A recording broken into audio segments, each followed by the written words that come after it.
Assalamualaikum warahmatullahi wabarakatuh. Apa kabar Bapak Ibu semua, sehat?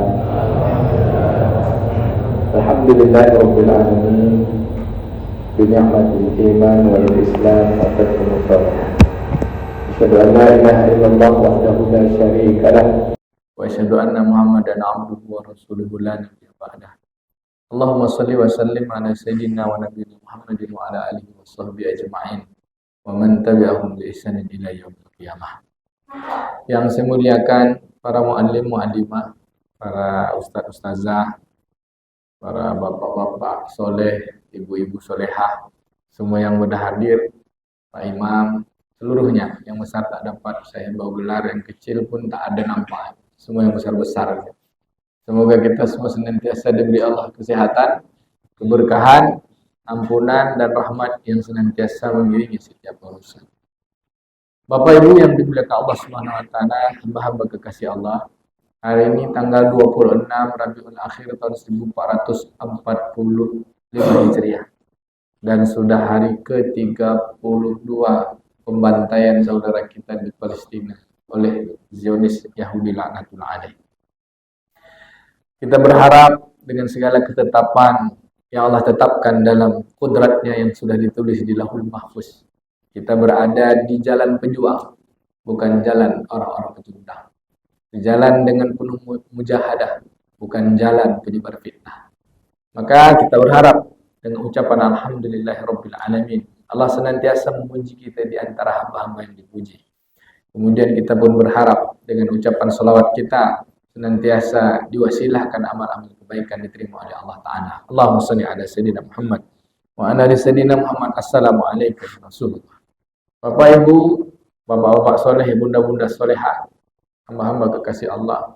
Pembahasan kita hari ini dari kitab Qawaidul Muslimin tentang tegaknya prinsip-prinsip Islam agar Islam menjadi rahmat bagi sekalian alam. Dijelaskan oleh Imam Said Hasan Al-Banna rahimahullah bahwa Islam itu Allah utus melalui para nabi dan rasul. Dan penutup penyempurna Islam adalah baginda Nabi sallallahu alaihi wasallam agar kita semua menjadi muslim. Islam adalah sebuah kenikmatan. Kita baru nikmat kalau jadi muslim. Karena tidak semua orang Islam jadi muslim. Karena ada orang menyatakan dirinya Islam tetapi perangainya masih fasikin. Ada orang yang menyatakan dirinya Islam tapi masih termasuk kelompok jahili. Yang paling parah lagi Islam tapi munafikin. Maka Islam yang sebenarnya Islam adalah muslimin. Yang di dalam pengakuan kita dalam iftitah kita dalam surah Al-An'am ayat 162-163 bahwa orang-orang muslim itu adalah inna sholati wa nusuki wa mahyaya wa mamati lillahi rabbil alamin la syarika lahu wa bidzalika umirtu wa ana minal muslimin. Dalam pengakuan kita dalam ayat Quran, wa ana awwadul muslimin, dan sesungguhnya akulah orang yang pertama sekali yang sungguh-sungguh menyerahkan diri dengan aturan-aturan Allah. Siapa yang menyerahkan diri aturan Allah? Salatku, ibadahku, hidupku, matiku hanya untuk Allah Subhanahu wa taala. Tidak ada sekutu baginya. Inilah syariat yang diwajibkannya padaku. Aku adalah orang-orang benar berserah diri. Ada orang, lalu kita tanya, Islam itu apa? Islam itu cara hidup. Siapa yang mengambil Islam menjadi bagian cara hidupnya, maka dia menjadi rahmat bagi sekalian alam. Maka sejak memang diutus kehidupan muka bumi ini adalah untuk menjadi rahmat. Bahkan Nabi Muhammad SAW sebagai penyempurna Allah sebut dalam surah Al-Anbiya ayat 109. A'udzubillahi minasyaitonirrajim. Wa ma arsalnaka illa rahmatan lil alamin. Dan tidaklah diutus engkau di antara seluruh nabi-nabi kecuali hanya untuk menjadi rahmat bagi sekalian alam. Apa yang dibawa Nabi SAW adalah ajaran Islam. Tapi Islam itu mesti jadi pakaian. Jadi ulama sebutkan Islam itu pakai hidup. Ada orang memiliki pakaian tapi nggak dipakainya, digantung-gantung dia, Pak. Inilah kelompok yang disebut dari fasik jahilin, sehingga tidak mengerti siapa orang jahil. Kata Nabi SAW, orang jahil itu adalah kalau untuk urusan dunia banyak pandainya, tapi kalau untuk urusan agama tak mengerti. Kalian tahu orang-orang jahil kalau di pasar-pasar suara mereka besar seperti keledai, tapi untuk urusan agama mereka tak mengerti. Siapa orang fasik? Orang yang lupa dengan agamanya untuk menjadi pakaian dirinya. Allah katakan dalam surat Al-Hasyr ayat ke-19, "Wa la takunu kalladzina nasullaha fa ansahum anfusahum ulaika humul fasiqun." Janganlah kalian jadi orang yang lupa dengan Allah. Nanti Allah lupakan kalian dengan diri kalian sendiri.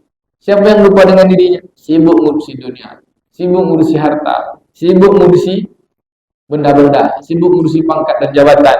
Padahal perjalanannya akan berakhir. Satu rumah yang dia akan tempati. Padahal dia sudah berada di depan rumahnya, tapi dia lupa. Apa rumahnya, Pak?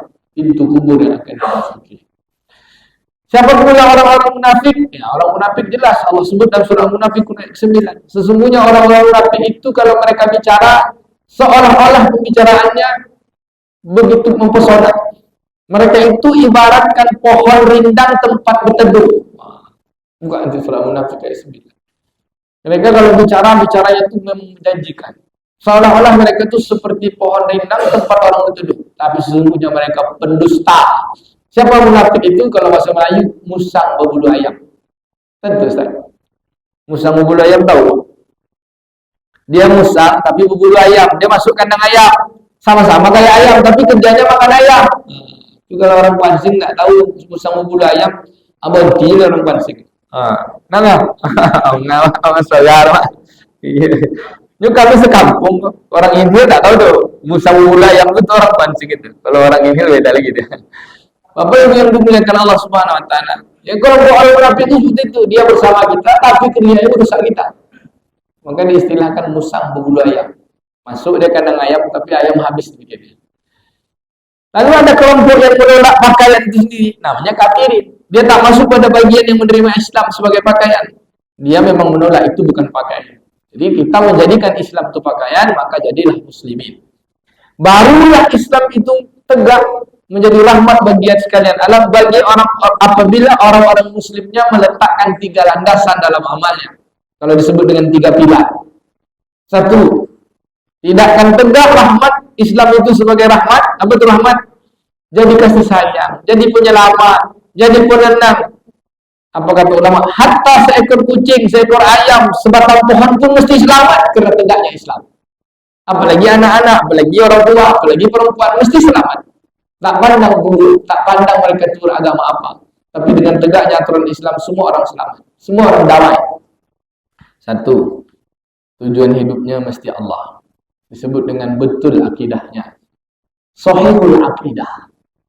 Apa itu akidah? Fondasi, Pak Wasang. Ideologi, cara berpikir, cara bertindak, cara berbuat atau tak berbuat, dasarnya itu. Bekerja, melakukan sesuatu atau tidak melakukan, dasarnya itu. Maka apa dasar kita sebagai seorang Islam, seorang Muslim yang telah menjadikan Islam pakaian? Tadi, la syarika lahu.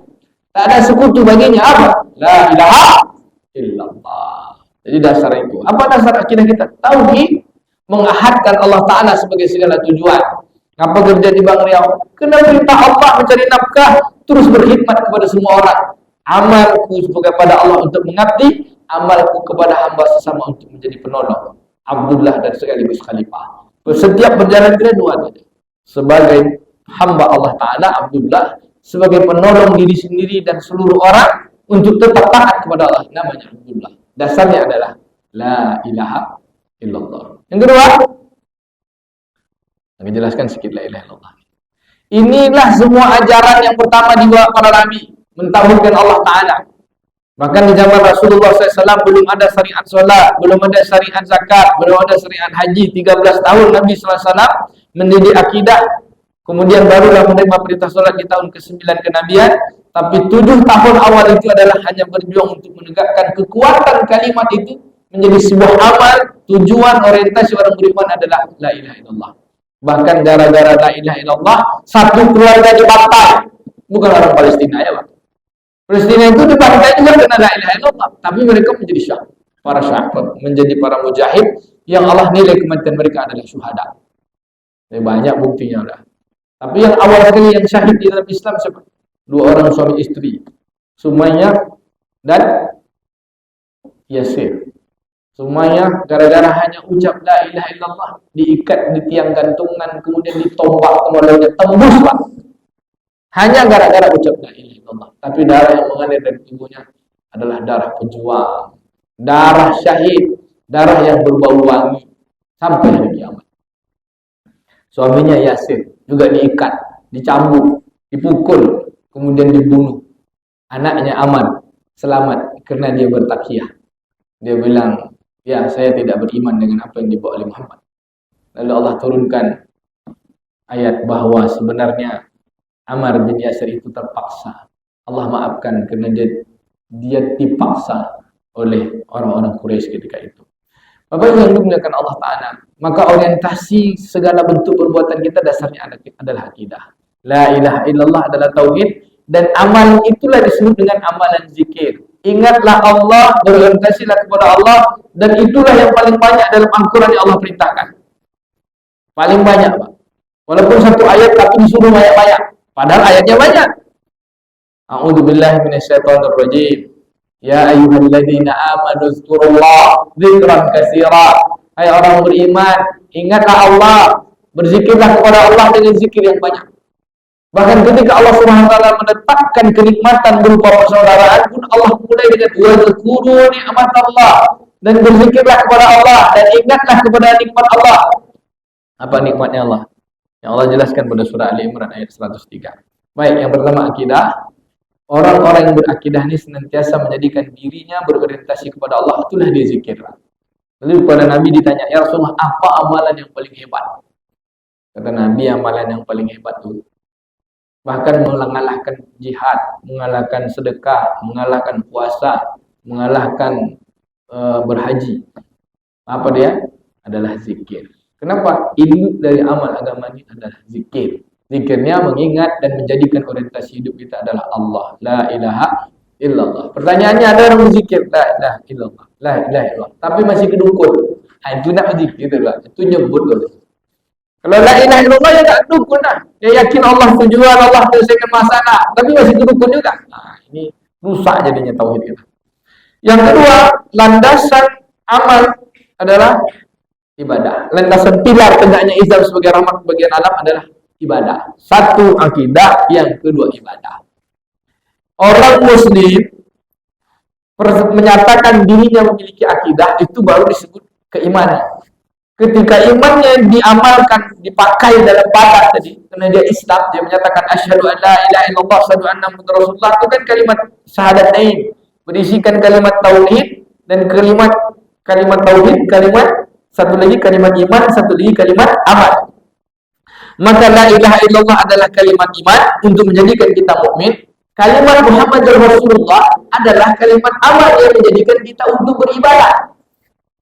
Jadi ada orang menyebut Muhammadur Rasulullah tapi tidak memprestasikan amalnya dalam perbuatan ibadah, tidak beramal, maka ini namanya pandutur. Bahasa kampung awak pandutur kalau bahasa Tembilannya pembok salah. Bahasa Tembilan apa? Bohong, pembual. Iya. Kalau bahasa Banjarnya apa andus atak, andus tak. Bapak Ibu bunga itu lain, bunga itu jahil tuh. Bunga itu jahil tuh. Lebih parah lagi tabok. Bunga tabok katanya. Bapak Ibu yang dimuliakan Allah Subhanahu wa taala, maka dasar tegak keduanya adalah ibadah. Satu akidah, yang kedua ibadah. Nah, kalau sudah beribadah, maka perbuatannya bahwa dirinya adalah Abdullah. Dan yang ketiga sebagai penutup, karena dah jam 4 ya, dari nengok kan, udah ada selesai lah. Apa Pak? Ukhuwah. Dia adalah akhlak. Maka Imam Sahih Hasanul sebut akidah, ibadah, al-ukhuwah. Kalau disebut akidah, syariat dan akhlak. Tapi disebut ukhuwah kenapa? Karena betapa banyak orang mengaku taat beragama, tapi mulutnya tak bikin saudaranya selamat. Siapa itu? Ar-Razi Hasim. Tak saya lagi panggil ibu ya. Nanti diposting potong. Ustaz, omku, kawan dan sanak dan Ar-Razi Hasim, doktor. Kalimat-kalimat lisannya menyakitkan saudara-saudara kita yang ada di Palestina. Dia bilang Hamas itu adalah gerakan yang tak mau berkompromi dengan orang-orang Yahudi. Kalau ada orang Islam yang mau berkompromi dengan Yahudi, maka Hamas menghalalkan darahnya, rela bunuh. Ini sebuah pernyataan yang sesat nih. Ustaz, saya panggil Ustaz tadi.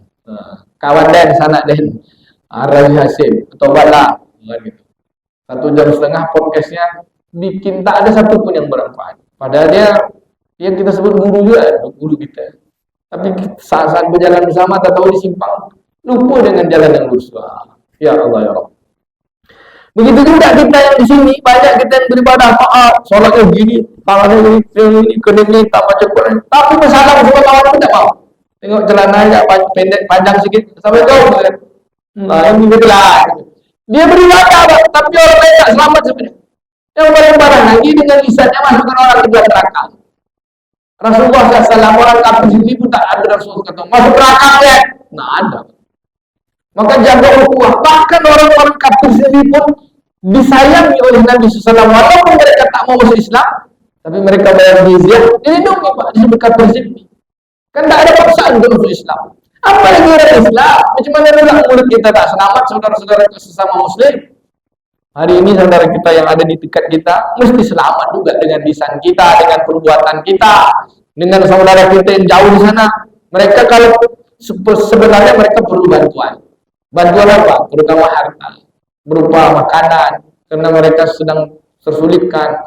Kalau dapat juga ambil anak-anak saudara kita yang di Palestina, yang emak yang meninggal dunia, bapak yang meninggal dunia, kecil-kecil orang ganteng-ganteng, cantik-cantik. Kalau dibawa ke sini bisa jadi anak angkat kita tak? Nah supaya dia kalau ada ibu-ibu yang masih menyusui susu kan anak kan? Jadilah dia muhrim kan dengan anak-anak kita. Jelas punya anak Arab, hidungnya mancung. Kalau kita Arab juga ya Pak, Arab PC. Arab PC alias Arab maklum. Bapak Ibu yang dimuliakan Allah Subhanahu wa taala, tegaknya pilar Islam menjadi rahmatan lil alamin itu 3 telah dia. Akidah, ibadah, dan ukhuwah, persaudaraan, Pak. Dengan persaudaraan ini jangankan hanya manusia, hewan pun selamat. Lisan kita menyelamatkan saudara kita, perbuatan kita menyelamatkan saudara kita. Maka bagaimana ukhuwah bisa terjalin? 1. Ada rasa di antara sesama kita, Pak. Peduli. Kalau kawan dapat kesulitan, kita bertakziah. Kalau dapat kawan dapat kenikmatan, kita bertahniah. Jangan terbalik. Lalu yang kedua, Pak, kalau kawan dalam keadaan lapar, kita kasih dia makan. Karena kata Nabi SAW, la yu'minu ahadukum hatta ahibba li akhihi ma yuhibbu li nafsi. Atau yuhibbu li akhihi ma yuhibbu li nafsi. Tidak sempurna iman kalian atau tak beriman kalian sampai kalian mencintai saudara kalian seperti mencintai diri kita sendiri. Dan apa bukti kita cinta sama diri kita? Kita tak mau lapar. Lu kasih makan lah, kata Nabi Muhammad berdoa, kasih makan. Kejap lagi ada makannya. Udah tahu kan tak? Bapak Ibu yang dimuliakan Allah, kirim tuh tahu-tahu kita makanan kita ke Gaza.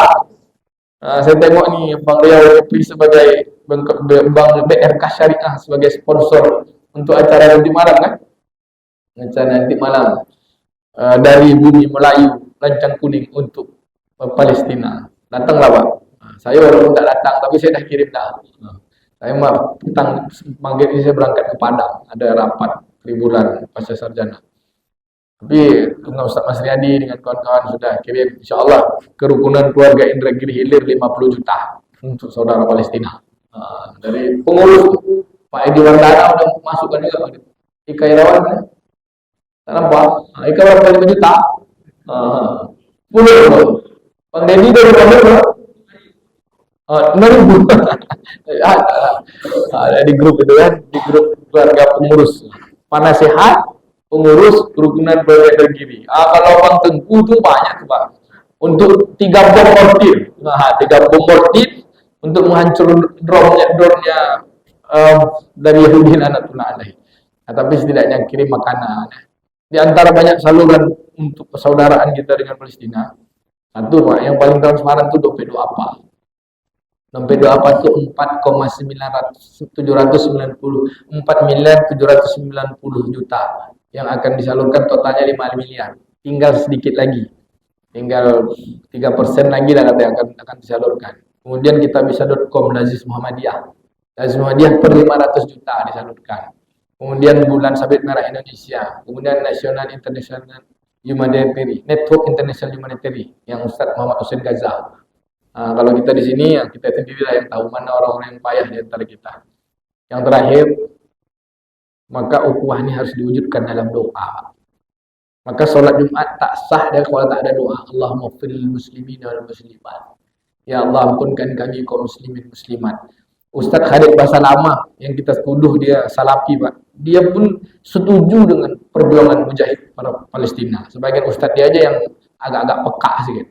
Tapi kalau Ustaz Khalid Bahasa Lama ini kemarin dia bilang, apapun yang terjadi dengan saudara kita di Palestina, mereka adalah para pejuang. Mereka membela tanah air mereka. Mereka adalah mujahid. Mereka sedang berjihad. Kita wajib bantu mereka. Mau mereka nyerang dulu atau mereka diserang. Tapi awalnya kan mereka mau diserang di tahun 46, 48. Cuma 8 tahun saja orang Yahudi itu dikasih tempat, sudah itu diberontak gitu semua kan. Bapak Ibu yang dimuliakan Allah, apa doanya untuk kita? Selain Allah maghfirlil muslimin wal muslimat, kita masukkanlah doa yang dianjurkan ulama. Allahumma firli ummati sayyidina Muhammad. Allahumma arham ummatan sayyidina Muhammad. Ya Allah, ampunilah kami, ampunilah umat sayyidina Muhammad. Karena orang Yahudi itu kan umat Nabi Muhammad juga.